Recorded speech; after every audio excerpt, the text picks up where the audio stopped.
Welcome to the Smart Women in Business podcast with me, your host, Jane Mackay. We've got big ideas for small business.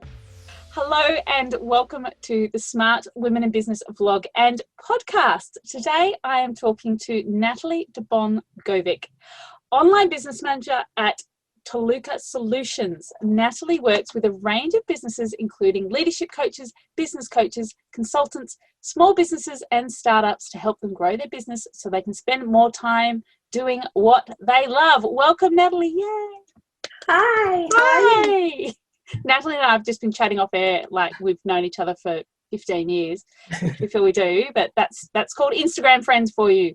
So tell me about your business journey. You've just had a beautiful rebrand. So I have. Right. It's you just don't envisage, well, I certainly didn't envisage where it was going to go from when I first sort of had the idea. I always wanted to be a stay-at-home mum, and I had a long career in sales and marketing, which I absolutely loved. But, when I had kids, I was a bit older, and I thought, it'd be great to be able to do something smallish around the kids. And I thought, well, I'm good at typing. This was 15 years ago. I'm good at typing. Maybe I'll just do something like that. So my business started off as I'll Type for You. And but it sort of got put on the back burner for a little while. It didn't start as quick as I thought it would. And then when I had my second child, I was offered a redundancy. And I was like, this is it. This is my opportunity. So I went, yep, taking it, doing it. And thankfully I had an amazing colleague who referred me to their company, and I was able to start my business from there. And I can't tell you how much it's changed, developed, grown since then. It's just amazing. And, from someone who was just doing typing and data entry to now producing podcasts and being integral parts of people's business and all that sort of, I just love it now. It's just amazing. And it's becoming more and more as we've all moved digital this year. People are saying, I don't need someone in my office with me. I can have conversations like this very easily, brief them, get everything done. And I think one of the big things that holds people back from scaling is not outsourcing. So how long have you been in business? Nearly 8 years. Wow, congrats. That's exciting. Thank you. Yeah. So, it's a really big evolution, I think, for people now to go digital. So what do you think, this is going completely off topic, but what do you think are the big signs for people in the work that you do that it's time to start outsourcing? And I know I've heard it, do it sooner rather than later. Yeah. I think the overwhelm, I think that's really getting to people now, particularly this year. There's been so much other stuff going on. A little bit. And, everybody, as they say, has been in this same storm, but we are all in different boats, and our coping mechanisms are all very different. And I think I've found this year that a lot of people are trying to prioritise differently. So if they're not doing what they love, they just won't do it anymore. I mean, I'm the same, don't get me wrong. If I don't like doing something now, or I'm not good at it, there's no point me doing it. And I think that's the biggest shift that I've seen, is that people are more willing to not waste time. Because it's never been more clear that it's so precious, and we just don't know what's around the corner, obviously. So I think it's time. They want to do what they're loving and not waste their time on things that they're either not good at or don't want to do. That's become really patently clear in my own business. I'm like, right, that's it. Yeah. Everything's off. Everything's going. Yeah. I'm rationalising now between the end of the year, and anything I don't want to do or I waste time on is going to be outsourced. And it's just... Well, and I think, it's all about priorities too. We want to be spending more time with our families, and especially now that, I know it's been tough for you guys regionally as well, but in Melbourne, we're finally allowed out. Yeah, we've not had it nearly as hard as you guys. Yeah, you have. And it's just, it's just nice to be able to get out. Yes. And, you don't want to be stuck working. No, which is what I found when we were homeschooling and we were all home and in full lockdown. I was just working because I usually cut off at 2:30, go and collect the kids, come home, take them to the park or go to the shops or do whatever, and then come home and do a workout. And that was my routine. And then everything's just been thrown out of kilter this year. And then you go, okay, now I have to make time to do that stuff, and what you choose to do with your time. And it's about having that choice. Yeah, choice is huge, I think, now. And I think if you choose to, you can let stuff go, then that's great. Yeah. That's good for me because, you know, and everyone says, oh, you kind of do the crappy jobs. I'm like, I don't know about that. They might be crappy to you. I love it. It's like people go, oh my God, I hate marketing. I'll go, oh really? Oh, it's really fun and you can do this. And they go, no, really, I hate it. Okay. Me, I'm kind of like, I just don't understand it. So if I don't understand it, I just don't like it. No, make it stop. Yes. We don't need to be good at everything in our business. No. That's, I think, is one of the really key. And that is probably the biggest realization for business owners, is that we don't have to be good at everything, and there is help available for you should you need it. And we don't, because I think we bootstrap as we go in when we start a business, and we just start, we do everything. We do the bookkeeping, we do the social media management, and then people get to a point and go, oh, I don't actually need to be doing this anymore. No. And that's a big realization, and that's a big part of being able to scale. Absolutely. And I think that once people realize it's taking them away from actually growing their business and making money in their business, because, you know, I know that me scheduling social media is not making money in my business. Like, you know, and I think when people realize that and they can get back to doing what they love and what they're good at, they're much happier. And much more productive. Productive and profitable. Profitable. Yes, the golden word. So obviously you said you were made redundant at one point. Your business has changed a lot over the last 8 years. So what were those signs, apart from having children, which is a big one for a lot of us, that it was time to evolve and change your business? I think probably the first one was I lost quite a big client. So that was my sort of first move away from I'll type for you, because it was too narrow. And people just thought I did typing, and that kind of became redundant anyway, because everyone can type pretty much now, and they can bang out emails really quickly and all that sort of stuff. So that was probably the first change. But the next change was actually me gaining a client earlier this year and looking at all the diversity that she had me doing, and I'm like, I can do this. This is amazing, you know. So, and that's when I went out more into podcast production and that sort of thing, because that's just, you know, and being in people's businesses, you know, and working out that there are strategies and all that sort of thing, rather than just being the reactive EA type of work. So yeah, they were more the signs, and I think with EAs you need to be on all the time, whereas with this is much more specialized project work, and that's what I'm good at. And that's looking what at the strategy and then working from there. Yeah, and the projects that clients have, and that sort of thing. So that's what I really love. So they were kind of the signs, and I went, yeah, no, I do need to move more into this side of business. So yeah. Do you think, I see with a lot of the clients I work with, is that having the triggers to change is part of the acknowledgement of growth as well? Yeah. Because as we evolve as business owners and we grow, we realise that we are free to make, we keep coming back to choice. We are free to make that choice, that yes, you can choose what you want to do with your time. And that's the thing, and it is all about choice. And I think, and again, it's about, you know, looking at where you excel and where you're not so great. And, you know, am I great at being an EA anymore? Probably not. But that's because I've grown, my business has grown, my skill set has grown. You know, 8 years ago, none of this stuff was available digitally. None of it. That wasn't so weird. It was so weird. And so now it's just been that evolution. And I think, yeah, just improving yourself, and then you just find different areas to branch off into in business. And that's probably why I've changed the most. That's what's probably changed my business the most. And working out what's fun. Yeah, that's right. Like, there's no point doing what you hate. No, absolutely no point, people. No. Outsource it. Yes. So you obviously have kids. You mentioned your kids. So how do you manage your life as an entrepreneur with the many, many demands that we have? And there are so many, right? So many.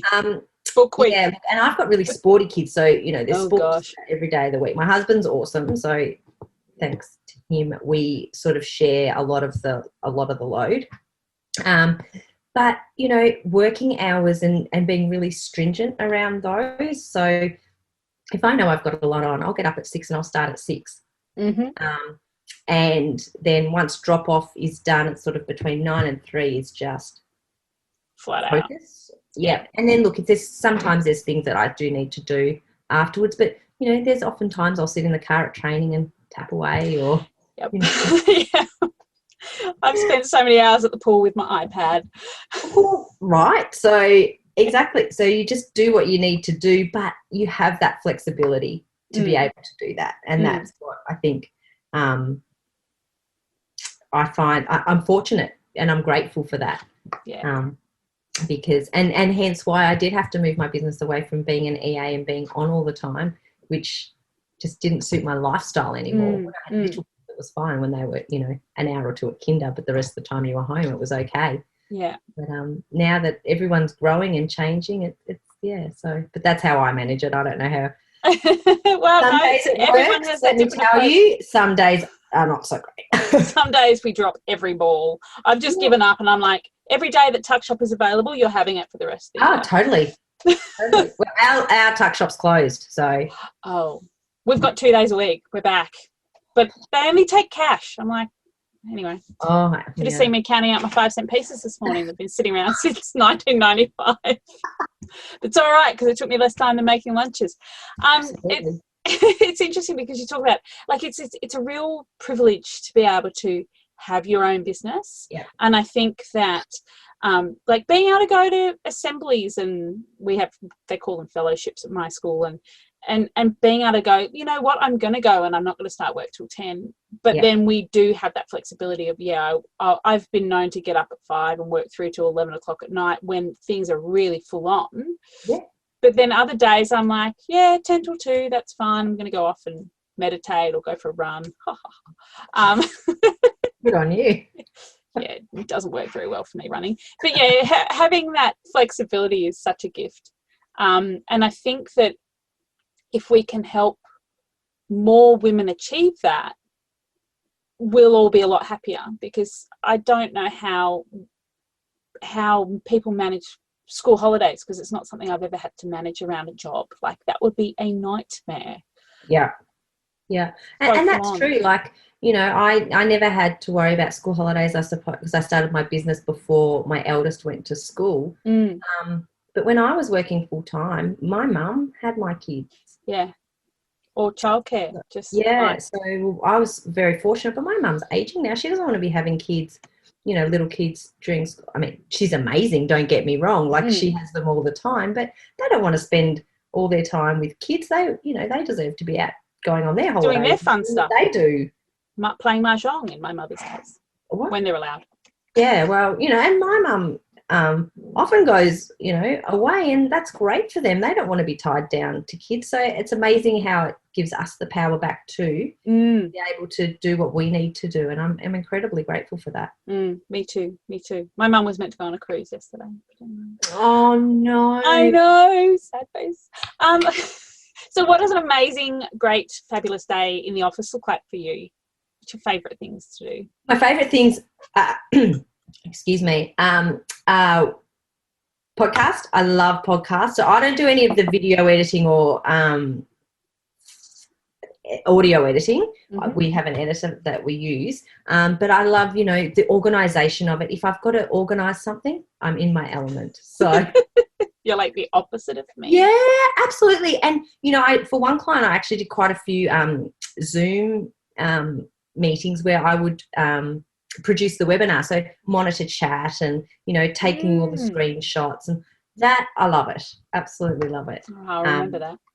Yeah, it's great. But that's what I love to do. I love being involved in that sort of side of things. Anything that has a process. Yeah. But having said that, being with people too, I absolutely love it. Oh, don't we miss that this year? Oh, it's so funny because last year, at the end of last year, December, I think it was, I decided, that's it. I'm going to go and do hot desking because I need to be with people. That lasted 5 minutes. Here we are in 2020. I haven't seen another human.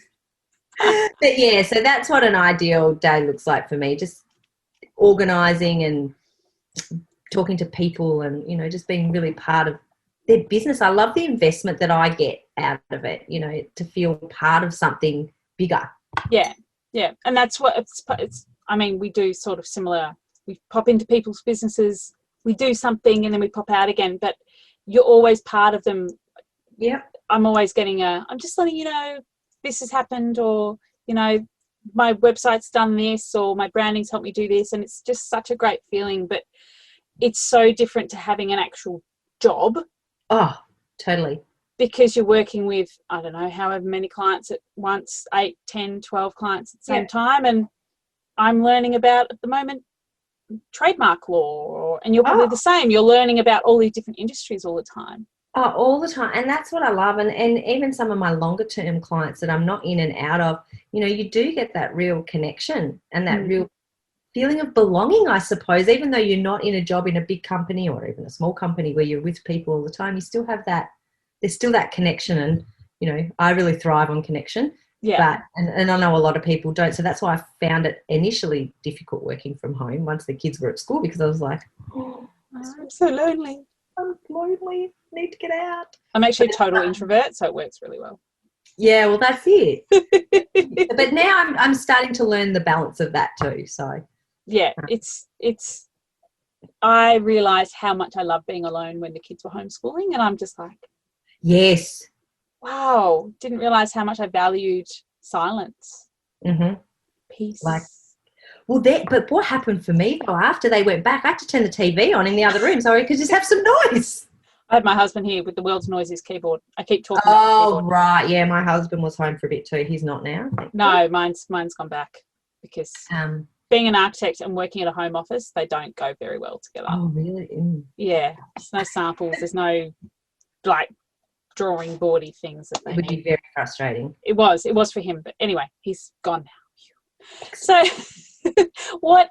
process human. I love hearing from process-driven humans because I'm not a process-driven human. I'm a very chaotic human, but at the same time quite ordered. But anyway, what are your favourite tools to use in your business? Because everyone has a different tech stack, I've realised.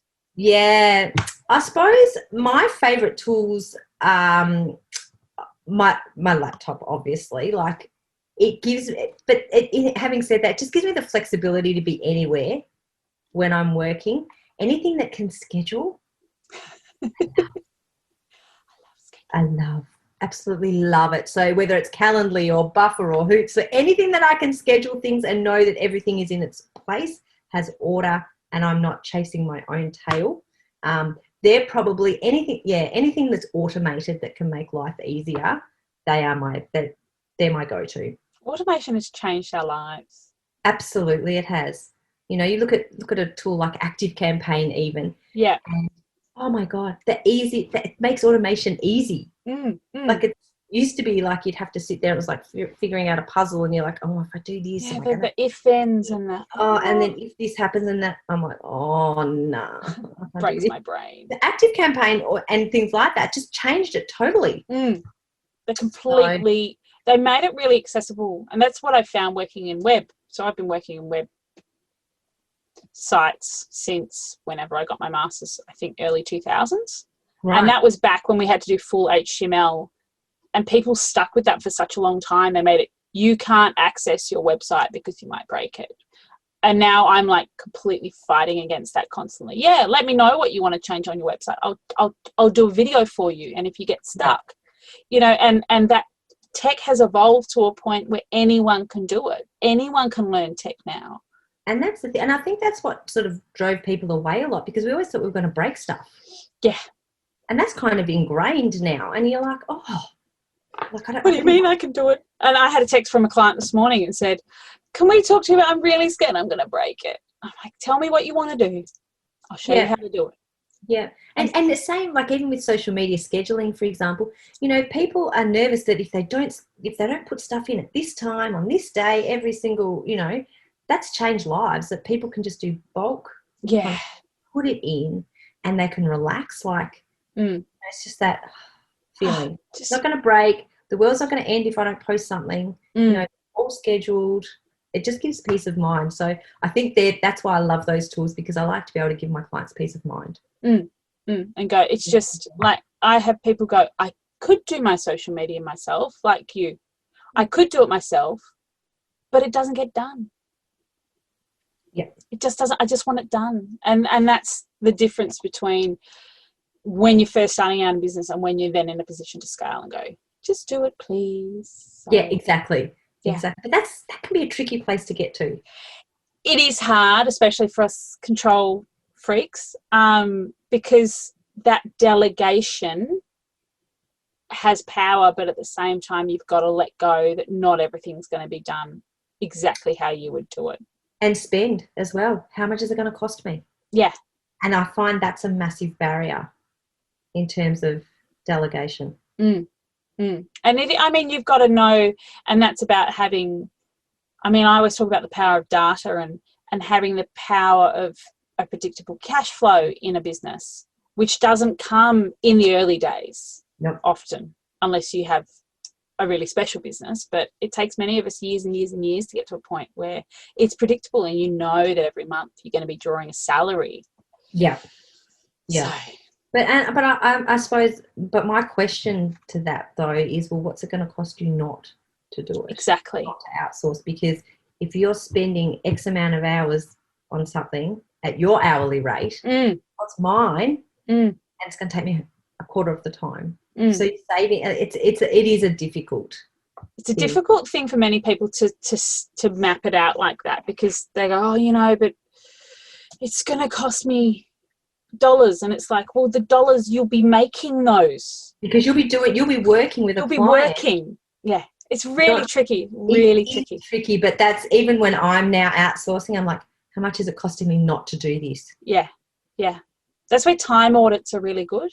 Yeah. Sitting down and going, okay, what do I spend fluffing around on social media? You don't have to schedule your own social media. You're not going on social media, and then you're not going down that rabbit hole. And it's an interesting thing to. Yeah, the rabbit hole Pinterest, man, when that first came out. Hours. I haven't gone down that one. Oh, I've got a friend who does Pinterest really well, so I'm like, oh, really? Again, it's probably because I don't know it. But do you need it? I don't need it. No, and hence why I don't know it. Yeah, but for some businesses, amazing. Absolutely, but that's on my list of outsourcing next year. I'm like, right, I'm going to give my Pinterest to my friend B, and she can do it, and I don't need to. Then I'm not on Pinterest going, ooh. I know, it's great inspo. Oh, it totally is. But I'm like, I might move to Bali. Yeah, I totally need a tropical living board. Anyway, one of the things, this is the question I always ask, one of the things that affects every entrepreneur I know is imposter syndrome. And so what are your methods that to overcome this? How do you respond to your bad days in business? Because we all have them, despite what we show on Instagram. Totally right. Wine. No. Wine, day drinking. Oh, that was homeschool. Yeah. Oh. Yeah. Moving on from that. Let's never talk about it again. Oh, look, that's a work in progress, I think. Imposter syndrome, it's very real. And some days it's worse than others. But if you do have a bad day, I kind of just try and take it for what it is, as a bad day, not a bad week, a bad month, bad year. I just take it for what it is, look at what I've got to do tomorrow and refocus in that sense. I just think, I'm doing what I'm doing for a reason. I've got beautiful clients for a reason. So, yes, it was a bad day. It happens, and let's try and just move on from it. And obviously my poor husband cops a little bit of it too. It's interesting because I think that when we are in it, especially when we're starting out, we don't realise that everyone experiences it. Well, I think 70% of people experience it. Absolutely. And you feel, am I the only one? It's a bit like being adolescent, isn't it? Am I the only one feeling this? Mm-hmm. You're not. No. And that's amazing.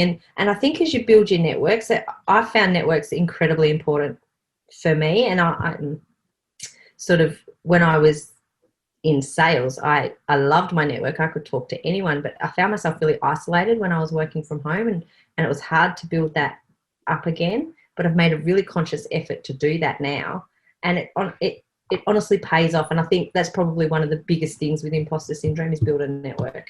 Yeah, find the people. Find your people. Find your people. And you know, it's amazing what happens when you're chatting to people on Instagram. Yeah. You know, like you find some amazingly beautiful people and people that you've never met before, but for whatever reason we grew up 5Ks away from each other. Well, that's it.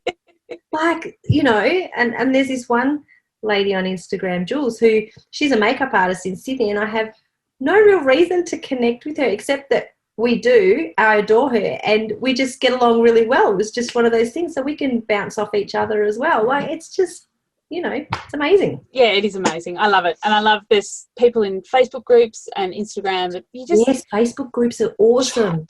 Just chat. Yes. And especially, I mean, as a rural person, so Yeah. I've been working by myself since out in the middle of nowhere since 2009, having come from Melbourne and corporate life. I was like, oh, where are all my people at? Now as socials evolved, I'm like, oh, it's all right. I still get to talk to people, and I still have people like random Zooms with people just to catch up, and it's really great. It is amazing. So, and I think, so someone like you who's been doing random Zooms for probably quite a few years, I have too. We haven't had this much of a transition in terms of working from home, but for the poor people that are so zoomed out and, you know, through this last sort of 12 months, I feel for them. Yeah, I really do, because I think there's an expectation that you're going to have to show up looking amazing, and whereas if you're just chatting with someone on Zoom as part of your community, and that's like leads me into always my next question, is that sense of community that we have as business owners, entrepreneurs, women, mums in business. Yeah. That's where that online community comes in handy to not feel that isolation, because motherhood in itself can be really isolating. Shocking. Terrible. Yep. Yeah. Really, it can be if you know, and you know, and yeah, it just makes it hard, doesn't it? Like, it's hard enough without feeling isolated. And it's interesting that digital comes into then to play. Like if it was me 40 years ago out here having 2 kids, like I don't know what I'd be doing. Well, I suppose different time though, isn't it, really? Like, I suppose even when I look at, you know, starting a business 8 years ago, I don't think Zoom was even a thing back then. Everything was done by a phone. I don't even think we had, or FaceTime was very new. So we didn't really have that face-to-face. We had video, no. We had email. Ding. Email, absolutely. I remember being so excited when I used to get emails. I know. It was like, you'd hear that little ding in the background, like, oh, who wants to talk? And now it's just like, oh, for God's sake, please, I've got to turn that notification off. I have a thing some days when I'm really under the pump. It's like check emails first thing in the morning, lunch, last thing. That's it. No. I have times now. I dedicated times to email, to socials. That's like my scheduling, I suppose. And alarms go off all the time, but I need those alarms because then at least things get done. Yeah. And I just think if people have come to expect that an email gets responded to really fast, and I don't know where that expectation came from, but it's like, guys, we need to stop this because people are really stressed. So instantaneous. Like I send it, you receive it. Yeah. So people expect that you're just sitting there waiting for an email. I'm sitting here waiting for your email. Yeah, and I think productivity-wise, dedicating time to check your emails is really important. Absolutely. And even putting a little disclaimer at the bottom saying, you know, thanks for your email. It will be answered within X amount of time if I don't get back to you. I have been tempted to do that lately. I might do that. So it's a really good little, nicely worded one. It's all right. I'm nicely worded, by the way. Probably won't get back to you for 24 hours. Oh, we're all busy, and that's the reality of it. Yeah, exactly. Exactly. Yeah. So what's your big why? What keeps you motivated in your beautiful business? It has to be family. That would be my big why. You know, I as we talked about, it is an absolute privilege to have flexibility around your children, around your partner, and that sort of thing. So I absolutely, that's why I do what I do. But I think it's also a little bit about me as well and my contribution as well, you know, not just to our financial story, but, you know, to the community and to the, you know, the wider world. You know, I like to think that I'm successful at what I do, and that, you know, that's a great feeling too. So I suppose it's a little bit of everything that, you know, that makes me motivated and to do what I do. And because I get to work with the most awesome people too. Like, I honestly can't say there's been too many clients where I've gone, oh. I've only had a few. Honestly, I haven't. In 8 years, there's probably, you couldn't count them on one hand. No, me either. You know, and these people are incredible, and you're learning about all these incredible businesses, and, you know, they expand your skill. I don't know, it's just, yeah, there's a lot of whys, I think. Yeah. I think you and I are like support people. Yes. In businesses. And I like to see as we amplify the good work that our clients do. Yes. So they get to do more of what they do in their zone of genius because we're here doing that backup. Yeah, because that's what we do. Yeah. We're like, come on. We're in our zones, you know, and that's and it's a great feeling to be able to think that you've helped someone. It is. It's amazing. And when you see something finish or a project done really successfully and your client's like, oh my gosh, I couldn't have done this without you. And you're like, wow. I know. How good does that feel? And and I think that's when you kind of get, like, that's when your imposter syndrome sort of fades through. Remembering those times, you know. Yeah. And I was talking to someone the other day, and it's part of what I teach is, like, keep an inventory of all the success stories. Because, like, it's like testimonials. If you're ever having a down day, just read all your testimonials. And you're That's a great idea. Go me. Yeah. And even if it's not something that you've received as a testimonial, it's having a document that has all that, thank you, you've done a great job, because it's so easy for us to forget the compliments and remember the faults. And actually, it's interesting you say that. Right in front of me, I've got a pin board. And apart from photos, there's like thank you letters and, you know, that sort of stuff. Yeah, like notes that have been written. So I just pin them up, thank you cards and that sort of thing. So I keep them there as well. Just to, you know, it is a great reminder. You're right. It's just nice to be able to look at and say we've done a good job, and that's all we're trying to do. You know, so exactly. And grow, and you know that, and that's the other thing. I want to be able to grow my business to a point where I can have other women or mums working with me as well, you know. And I do have one at the minute, and it's just amazing, especially at this time, to be able to offer something to someone else. At these unprecedented times, and and tough times. It's been really hard. I mean, the people that are really doing it tough, and anyway, my heart breaks for them. So hard. Awful. It's awful on. So, anyway, so apart from results inventory and making ourselves feel happy, what are your tips for all the smart women in business across Australia and the world? Be open to change. I think, obviously, if we've learnt nothing from this year, that things can change, but not always for the bad. You know, things can really change for the better. And, you know, sometimes what seems to be a really dire situation can just, you know, open another door. And I know it probably sounds a little bit corny, but that's honestly what I've kind of seen right through the last 8 years, is that it's something that comes across as not great. Like being made redundant, which happened to both of us. Exactly. Yeah. Like, at first I was just like, oh my God, there's my world gone. Oh my God. But I know, right? But, you know, and also, though, once you've got your business, be open to it evolving.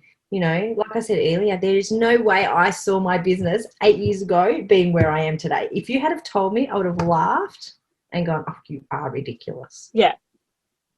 So, you know, you just don't know what's going to happen, and just being able to keep that open mindset, I think it keeps things exciting, and you're always looking for opportunity. So, yeah, be open to change and be open to evolution. Perfect. I love it. So Gorgeous, Natalie. Where can people find out more about you and your work? I have a website. It's www.tolucasolutions.com.au, and I'm also at Instagram as Toluca Solutions and Facebook. And I love an Instagram chat, so please reach out. Love an Instagram chat. That's how Natalie and I know each other, because we keep stalking each other's stories. I will put all your links in the show notes so people will be able to find out more about you. And this goes on YouTube, and I'll share on Instagram and everything, and tag you. Thank you so much for your time. It was gorgeous to speak to you. Oh, it's been amazing. Thank you so much. And I'll share this soon. Great, thanks. You've been listening to the Smart Women in Business podcast. If you've enjoyed this episode, please leave us a review and don't forget to subscribe.